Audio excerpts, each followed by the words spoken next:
é uma luta diária, né?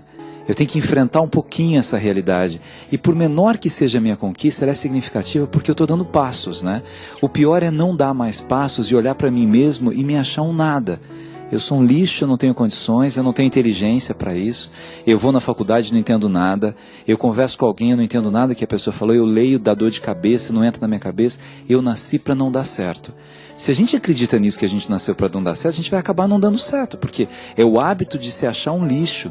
E ninguém pode se achar um lixo, né, pai? Ninguém tem o direito, ninguém né? tem é um o direito, crime, pelo né? amor de Deus. Que você pode fazer também é, nesse momento, ocupar a sua cabeça de coisas boas, né, Gabriel? Às vezes as pessoas sofrem muito afetivamente porque elas vivem muito para o outro.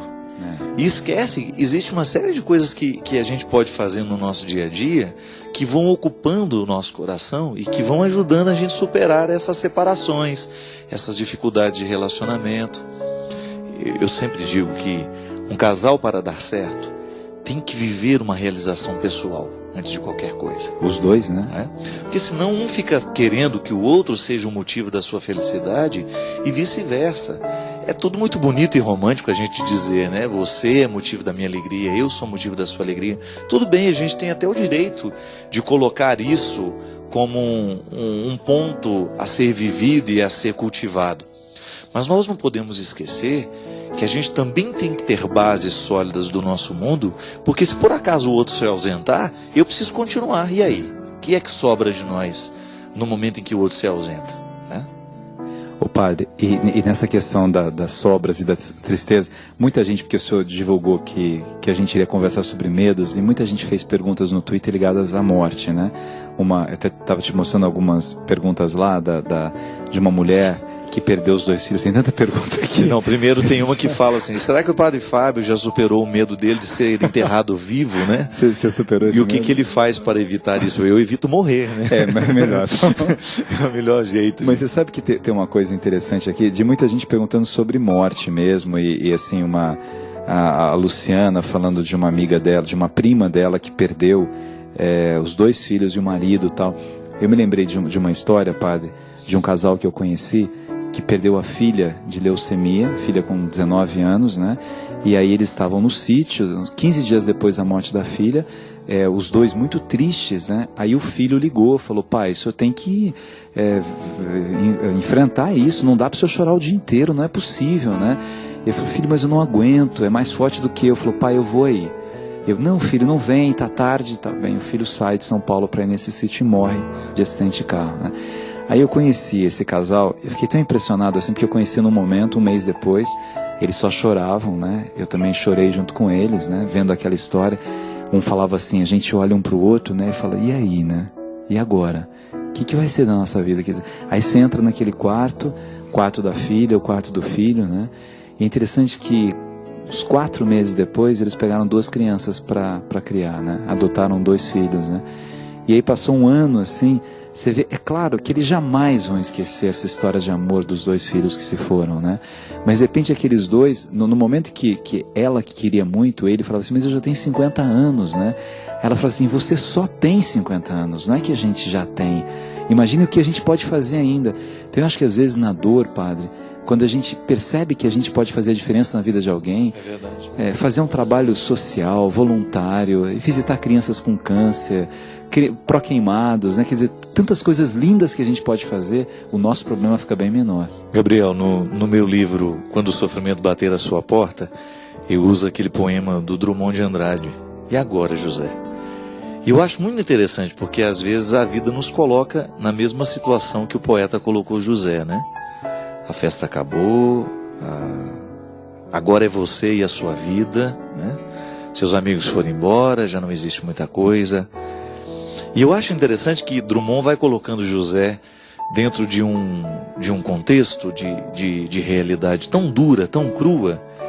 Qual que é a única solução que José tem para ele mesmo, né? Encontrar uma chave perdida, né? Porque no final ele vai colocando José dentro de um corredor tão estreito que não vai restando outra coisa para José senão ele mesmo, né? E às vezes a vida nos coloca em situações assim, como essa história que você contou, né? Um fato trágico, triste, difícil de ser administrado. E que é muito comum, né? Às vezes a gente está tão envolvido com a vida que a gente tem, e porque está indo tudo muito bem na vida da gente, a gente não tem oportunidade de visitar esses calvários da humanidade. Mas é tanta gente que sofre, é tanta gente que hoje está passando por tragédias, por situações penosas, difíceis, que quando a gente abre os olhos para essa realidade, você vê que a vida também colocou algumas pessoas na mesma situação que José foi colocado pelo poeta. E agora? Como é que nós vamos reagir diante da situação, da tragédia? E eu acho que esse é o código que diferencia alguns homens de todos os outros, né? Como é que nós reagimos diante do que nos faz sofrer? Qual é a resposta que nós damos à vida no momento em que nós fomos encurralados, no momento em que as coisas não aconteceram do jeito que a gente esperava, no momento em que a tragédia se abateu sobre nós?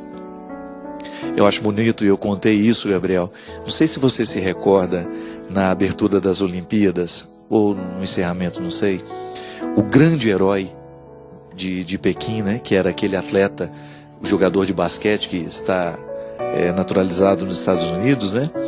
Ele entrou, ele é uma grande estrela do esporte lá, ele entrou segurando nas mãos de um menininho, um toquinho de gente, assim, de 4 e poucos anos, 4 ou 5 anos, não sei.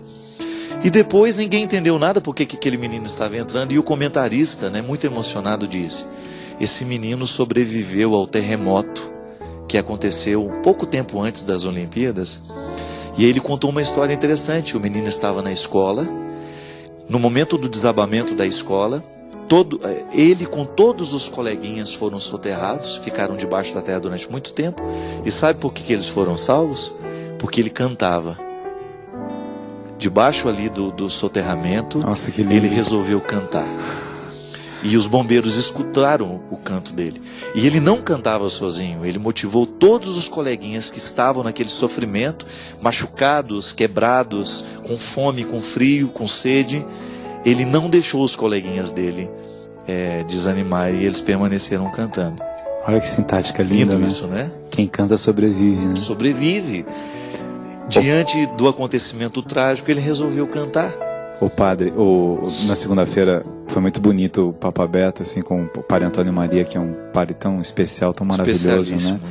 E mais 2 jovens cantores maravilhosos, o Tiago e o Hugo, assim, Hugo, Tiago e Hugo. Foi muito bonito depois, e o padre Antônio Maria falou uma coisa assim: olha, o ruim do sofrimento é que a gente sofre, é só isso. O resto é tudo bom. Porque o resto a gente aprende, a gente evolui, a gente amadurece, a gente encontra um pouco mais com a nossa própria humanidade. Esses dias, falando com os meus alunos de Direito da faculdade, eu falei assim: sabe o que acontece com a gente? A gente não pensa muito. Como a gente não pensa, a razão e a emoção não conversam. Então, você tem um problema, assim, é o namorado que brigou, tal, você liga para 20 pessoas menos para você. Você está com um problema com seu filho, com coisa, você fala com todo mundo e não fala com você.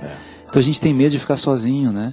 E o ficar sozinho é isso, não é no sentido ruim do ficar sozinho, é de olhar para a gente mesmo e perguntar assim, né? O que eu estou fazendo da minha vida? As minhas opções estão corretas, as minhas escolhas estão corretas, a minha forma de tratar o outro é correta, a minha forma de tratar a mim mesmo é correta. O que eu estou fazendo comigo? Obrigado pela oportunidade que você me deu de mais uma vez conversar com você, de entrar na sua casa, de entrar na sua vida. Derrame sobre todos nós a bênção do Deus Todo-Poderoso. Ele que é Pai, Filho e Espírito Santo. Amém.